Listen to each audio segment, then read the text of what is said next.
It is Wedding Help NI. And my guest today is Kerry from Artisan Photography. Welcome along, Kerry. How's Thanks things? very much. I'm good. How are you? I'm all good. So tell us, how did it all start from you? Before you even got into photography, what were you doing? And then how did you stumble into the world of photography?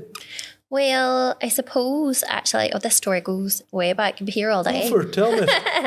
I did French and Spanish at university, and then because there's not very many jobs in Northern Ireland, obviously for people that are working on languages, I ended up working in retail for almost a decade.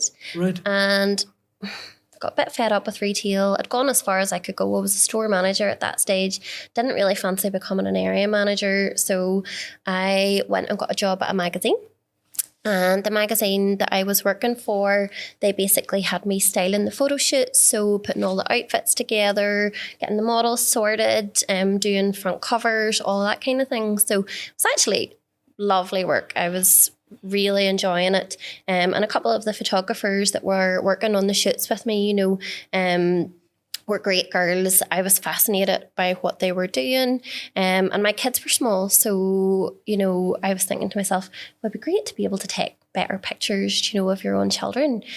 So I went and did a little night course in the tech, and it was just the GCSE in art. Once that finished up, there was a company on Facebook looking for somebody to cover maternity leave. Ronan and Nicola from Lifting the Veil, fantastic photographers, and they just were searching for somebody that they could train up and take round with them for the next year. It actually ended up being a couple of years because she had one baby and then she had another. So I got to essentially be mentored into wedding photography. That's brilliant. So does which is such an opportunity. It's a golden opportunity. They shot weddings in beautiful places, like they were on the vendor list for Castle Leslie and places like that. The very first wedding that I shot, I flew in on a helicopter. But So, I think that's something as well there, that they have that mentorship, because I always think, at weddings, whenever I see a photographer and videographer, it's like the most stressful. It's not the most stressful job, but I always think, what happens if you lose that, or what happens if you? There's a lot, yeah. Or do you know how do you become a photographer at a wedding without knowing some sort of aspect of weddings? Like I'd be working at weddings, the routine so of it, I can see the routine, I can see how everything comes together. But if you were just going sort of Andy photography and saying you're a wedding photographer, you don't know any of the routine, you don't know any of the what happens. So I suppose having that mentorship really give you something then. It really did, because, we have in Northern Ireland like different types of churches, different types of ceremonies. Yeah. Celebrants have become really popular, but back whenever I was first learning photography, it was mostly a church wedding.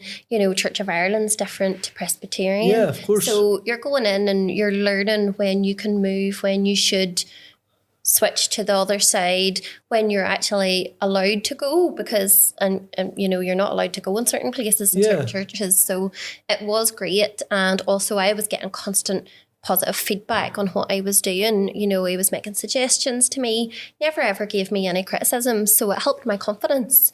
And then the confidence came along really, really quickly. And from there, basically, what happens is whenever you do a good job for somebody, they'll tell their friends. So they recommended me then to other photographers. I was shooting for them. Eventually, I just set up my own company. And I should ask, what year was that you started the shoot for them? Or it's almost that mentorship? Almost a decade now. Right, so time flies, so it does not feel like it's been that long. I think because of the COVID sort of breakup in the middle, that's 5 years ago this year. So I've shot a lot of weddings at this stage, and I've had the opportunity now, to work with some really, really fantastic photographers all around the world. Last year there was loads and loads of travel.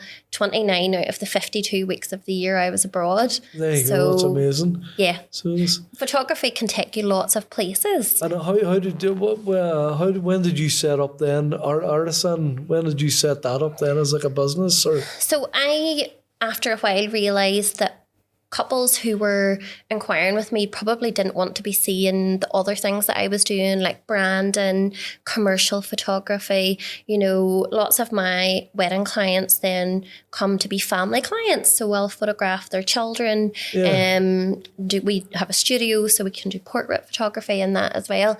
But Artisan Photography was set up about, must be 4 years ago now. I think it was actually during the long lockdown. Right. I thought to myself, this is the first opportunity that I have now to have time to sort of rebrand, so that anyone who is inquiring for wedding photography isn't having to look through all of the other things as well. I think it was a good time too, because I think we can get wrapped up, can't we?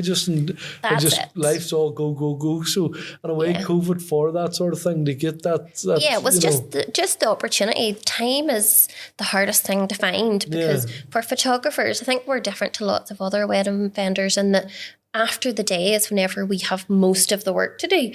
So we're there with them on the day, and I'm normally there from 9 in the morning until about 11 o'clock at night. So it's a very long day for me as it is. It is. I always say, like, videographer and photographers, it is one of them. Usually put in a shift. But hey, you know what? It's far from over. Like, you know, your relationship with that couple goes on for another bit. Like, so it does, you know. Well, a lot of the couples say to me afterwards, we actually worked out that we spent more time with you than we did with anybody else at the wedding. Oh, yeah, definitely. They're literally with me all day, and I kind of dip in and out, you know, with them, because I very much have found over the years grooms don't really like in particular to have their photo taken.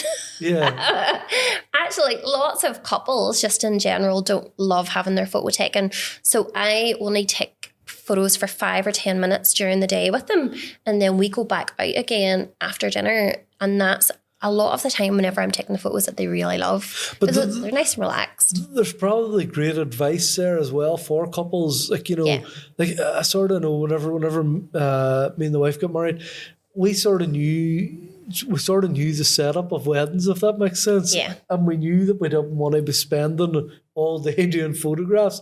No. And a lot of couples can sort of come into it and go, right, we'll take a few there, a few there. And it means that your photographer's trying to get as much as possible. That's it. And that's the key. Instead of just maybe going with the photographer saying, right, let's go at a good hour here and let's get everything done, or you know, that I'd sort of way. never convince anybody to go away for even half an hour, never mind an hour. But what I do is I try and get as much done as possible all throughout the day. Aye. And it's more as part of the storytelling of the day as well. The photos do tell more of a story if you're building on that from the morning right through until the evening time.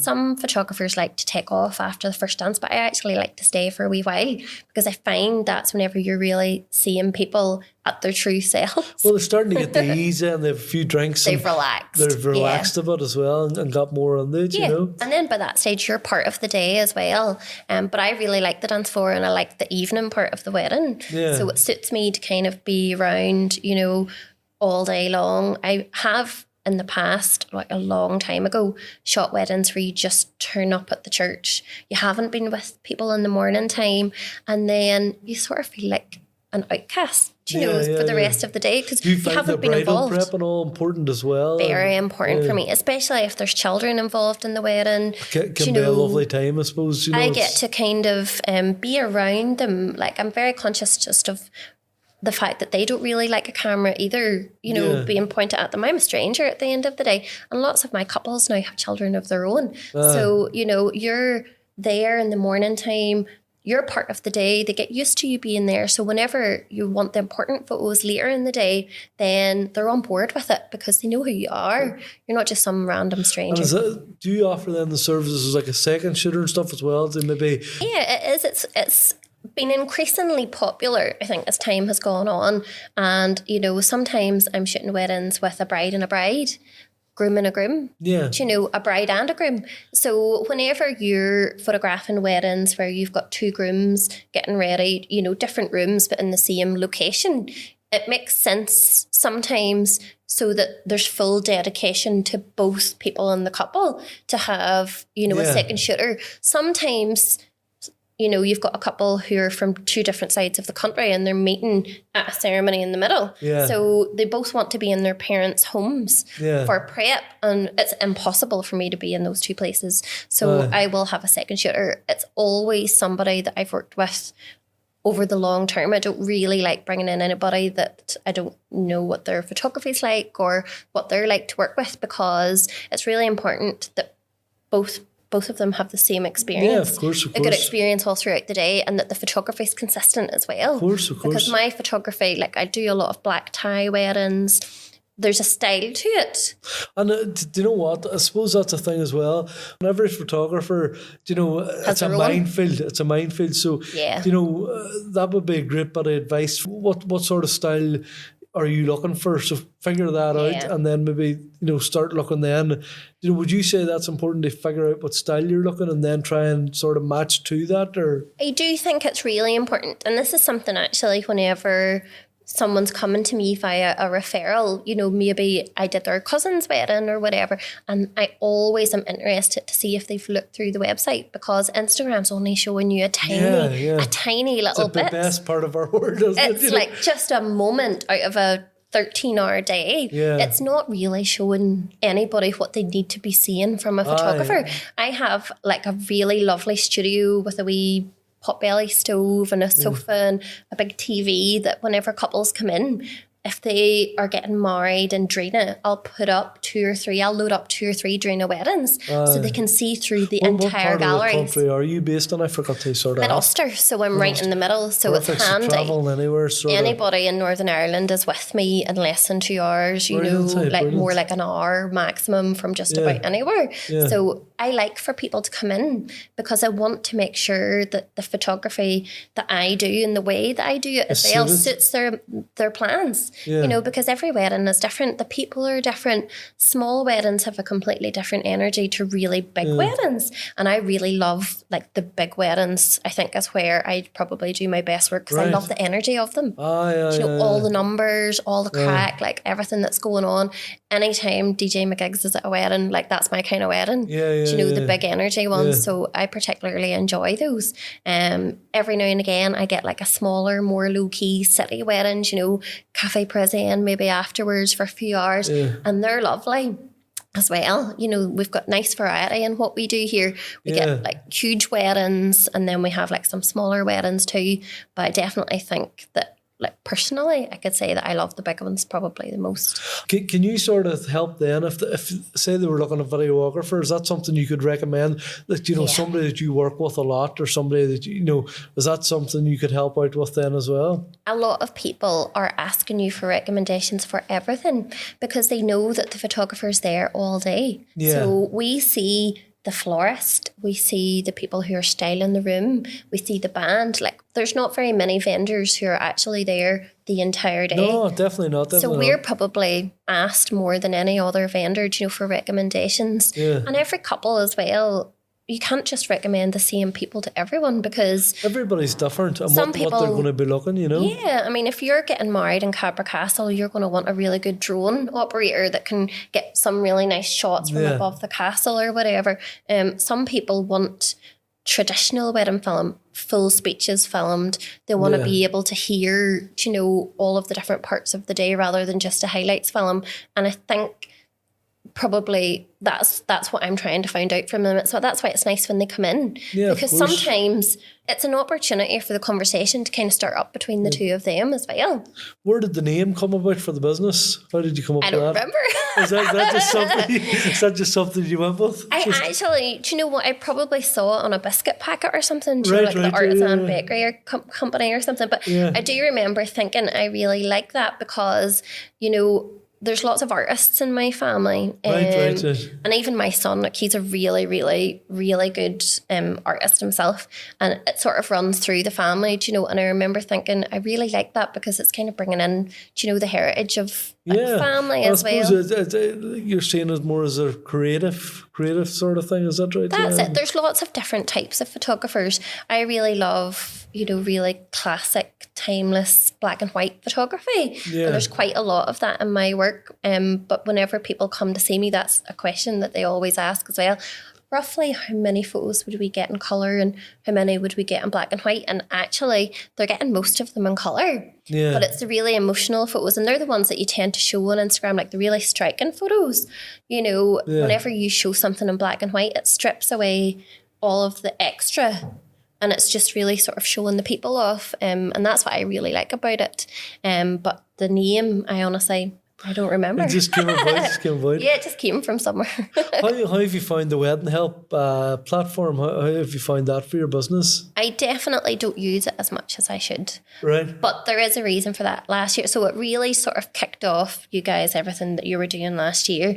But I started last year with a bang. Like, I literally left the country on the 2nd of January and went to Belize for a month because my first elopement of the year was out there. Right. And then I was in New York, Jamaica, like on and on to like all of these different countries. You're definitely not recommending me hearing any of these bookings. I'm wondering why I'm not out here. Like, you know. But by June, I had spent most of the year away. So I literally hadn't been on looking at the posts, or I didn't have time. Most of the weddings from last year, I'm now consolidating those into blogs. Do you know, there's lots of couples want them submitted for features and things like that. So I'm working on that, and I'm hoping this year, with not having just quite so many abroad, that I will be able to do a wee bit more, maybe put some of them in for features within Help as well, do you know, link through to blog posts. Yeah.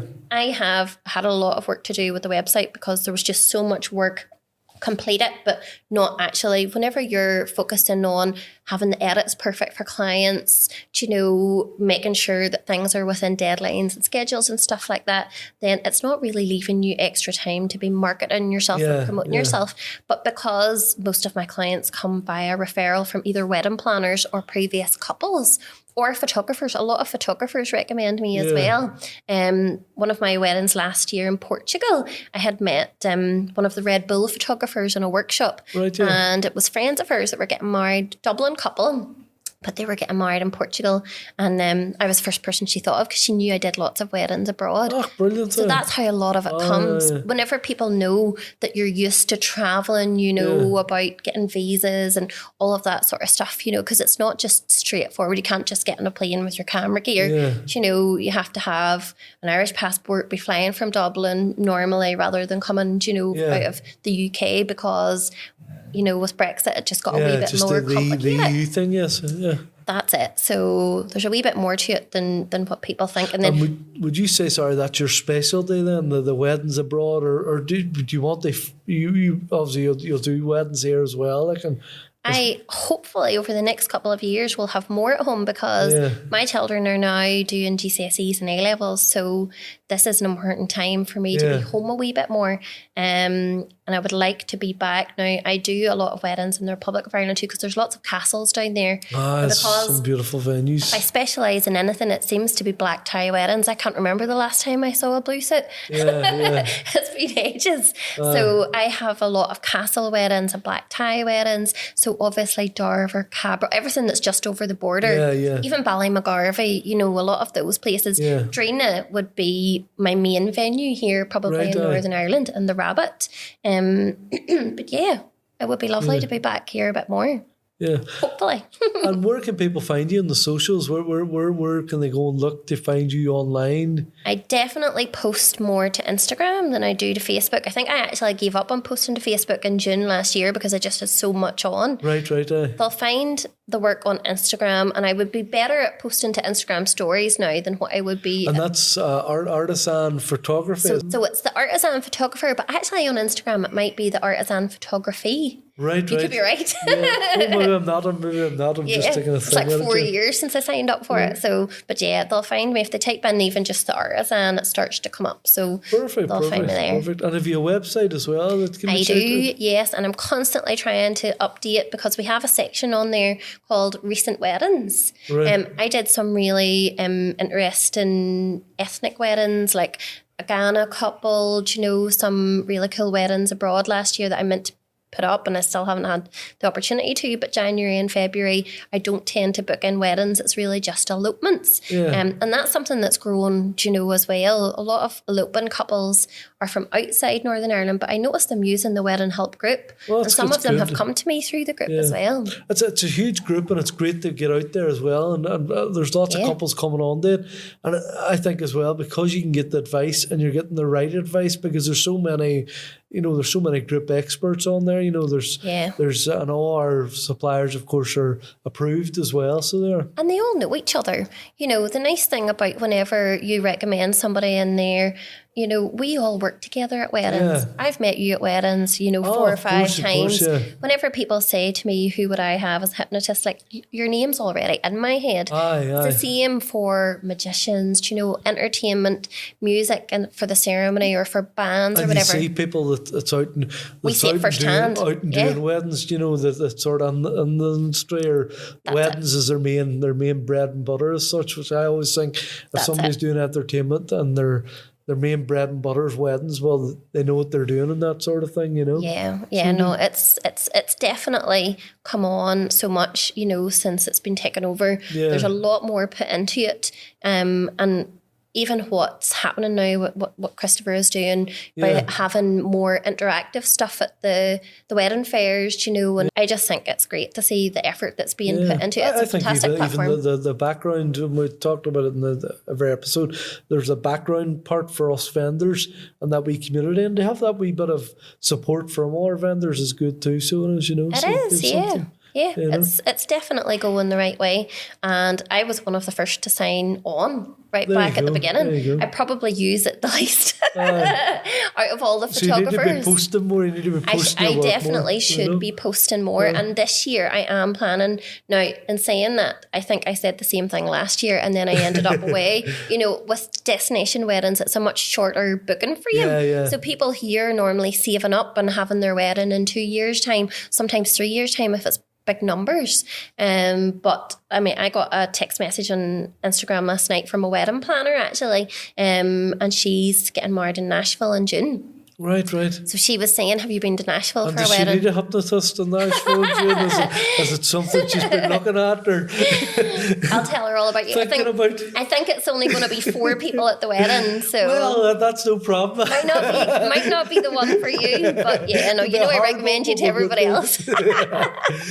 But tell us your website link as well, just so people can find out as well. So it's easy to find too. It's the artisanphotographer.com. If people just type that into the search bar, it'll come up straight away. There's lots of content on there. There's little bits about recent weddings. If you scroll down, it's like little carousels, so the photo just loads up. If you're like me and you live in the country, the internet might be a bit slow, so you might you might need to let it sit for a wee second just to read across. But I think people do want to see more. It's different now to even it was 10 years ago. People are so much more invested in the photography because the styles are so different, and they love to see what kinds of weddings you're doing. My clients follow me on Instagram the whole way from they book me until their wedding day comes around, and they're the ones who are watching my Instagram stories first, looking to see how maybe another company has dressed their venue. Drina in particular, you have different companies going in and out of there to dress the moon garden. But I think weddings in general, sort of 10 years ago or 15 years ago, this is what it is, this is what you get. Now for couples, the choice is overwhelming. And you know what? You can make your day the way you want it to be. It's not, I think years ago Fender said, well, here we go, this is purple and this is what there was no choice. This is a purple sash you put around the seat and this is what you do. But now there's so much more you can go for, and everything is that way. Whether it be photography, entertainment, whatever, there is something there to suit everybody, I suppose, and everybody's needs. It is, and they know so much more than they ever used to know because of social media. Like I remember turning up to a wedding and the rabbit and the bride had seen that I had done a flat lay, where you take the photo from up above of all of the details and shoes and things. And she had seen me using gold leaf, and she had brought me little like little sheets of gold leaf. Yeah. And I remember sitting there thinking, this is how much it has changed. If I had said to my wedding photographer, 10 years before that, can you use this gold leaf? Like there wasn't such a thing as a flat lay even back then. Whereas now they're really invested in what you do because they invest a lot of money in it too. So they want to, get the very best out of it. In terms of booking, how far in advance is it's one of them important things I always think with the likes of photography or videographer. It's as soon as you get the venue, I always think it's one of the first things. Right? Am I right in saying that? I think, to be honest, I would hear from couples that they're booking photographer, filmmaker, and band.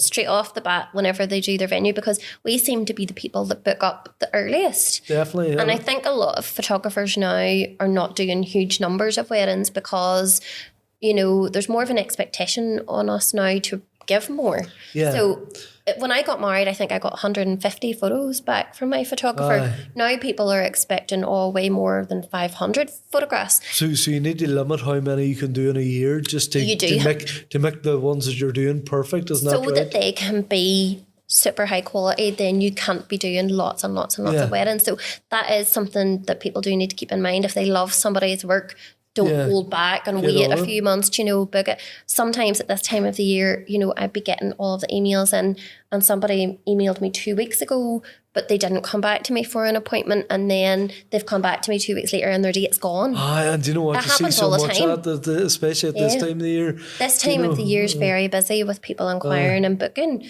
So that's typically the way that it goes. If it's a prime date, May's really popular for me. September and December are my other two really, really popular months. A lot of people are doing black tie weddings in December, and I am booked out for New Year's Eve normally 5 years ahead. It's a busy one, so it's my busiest for inquiries throughout every single year for the past 5-6 years. We need to clone ourselves just for New Year's Eve, I think.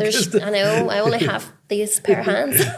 Have you any more tips and tricks for brides or couples or anybody get married? What's your tips? I always say you should get out to the open days because there's nothing like meeting people in real life. You can get as involved as you want to be. If you want to just go around the wedding fair and pick up the leaflets and then look at things in your own time, that's perfect. Yeah. There's nothing wrong with that. But if you are, if you're a bit camera shy and you're nervous about maybe the photography or having a stranger around all day because you maybe are having a smaller wedding. I mean, one of my weddings before Christmas was very small. There were only 25 guests. I used to work with the groom years ago. He was one of my supervisors actually in one of the shops that I worked in. And that's what he said. He said, it was really important to us to have you so that everybody else felt at ease. Yeah, of because course. We didn't want people thinking with only 25 people here that they were constantly being photographed, and when they were just... It's important to have that relationship with a couple. And the smaller weddings are a bit like I done a smaller wedding there on Saturday at 10 Square. I think there was about 40 guests. It's so nice as well. But I think everybody becomes part of the... Yeah, you're more visible. Everybody becomes part of the wedding party. And even I was chatting to the photographer and he said that's what he said as well. It's so nice because everybody says, everybody's like one family nearly. It is. It's a lovely wee atmosphere at those weddings. But I think people become like they notice you more. Yeah, when you have the camera up, they're more aware of what you're doing. And some venues actually are really like that. I do a lot of weddings in Bellingham Castle and there are lots of little small rooms. Yeah. So you got to walk even past a room, they notice you. So it's harder to get the candid photography. So then we know that it's really important instead of coming out of the ceremony and going to get into the car or whatever. At that point, I know I'm really focused on staying there for as long as I possibly can so that I can get the really natural interactions because those really natural, candid moments are really fleeting and they go past really quickly. Yeah. When people meet each other outside a church and see each other for the first time, that's going to be a much more natural reaction than whenever they sit down at a dinner table together 5 hours later. They've already been together all day. But that stage they might be on their phone. Yeah, they've had that meet too. They've had that meet. So there's, the photographers that are experienced know the exact moments in the day whenever they're going to get the best out of all of those people. And I think that that's something that my couples really like to see too. They want to see their guests having a good time. Yeah. It's not just about the two of them or their families. You know, they want to see everybody at the wedding, and they want to see good photos of people. Like, you know, sometimes the photos that people love really surprise me. I shot a wedding, and just as I was about to leave, I turned and went back because I could hear, you know, like a commotion down the garden, and there was just a bunch of the guys from the bridal party were like, had took their shoes off and they were on a trampoline. And they were blessed. But they turned out to be like the couple's favourite photos. And but I always think even whenever I'm doing my shows, I'm not taking thing of the audience. It's just the audience are like behind it, if that makes sense, and you're you're focused on what you're doing, and there's no time then a photographer might send through there's some photos that wedding you done, and you see the crowd reactions, you're like, wow, you know, because some of them, they're amazing. Some of the reactions you see in the audience is, it's absolutely amazing. Like, so and people love to see that. It's lovely. Like, it really is. It's a big part of the day. It definitely is. And that is sometimes where a second shooter does come in handy as well, because then it leaves you free. Like, say for example, during the speeches, if I'm focused on the top table, then that means that there's somebody to go around the tables and get all the reactions of the guests and stuff. So to really get the best out of photography, and probably with filmmaking as well, I think it's really important that people actually go and physically see a photographer or get chatting, you know, even if it's just a wee video call or whatever. Make that bit of a relationship. Make that bit of effort at the start to really find out a wee bit more, because there's lots of information that we can give out that helps with the wedding planning process as well. Big time. Yeah. I think we've covered everything, haven't we? We've got everything we need. I didn't get to ask you any questions. Nobody wants to know anything. So there you go. That is the Wedding Help NI podcast. Thank you very much. Thank you for joining me, Kerry. Thanks for having me, Dale. All right. Pleasure. Bye for now.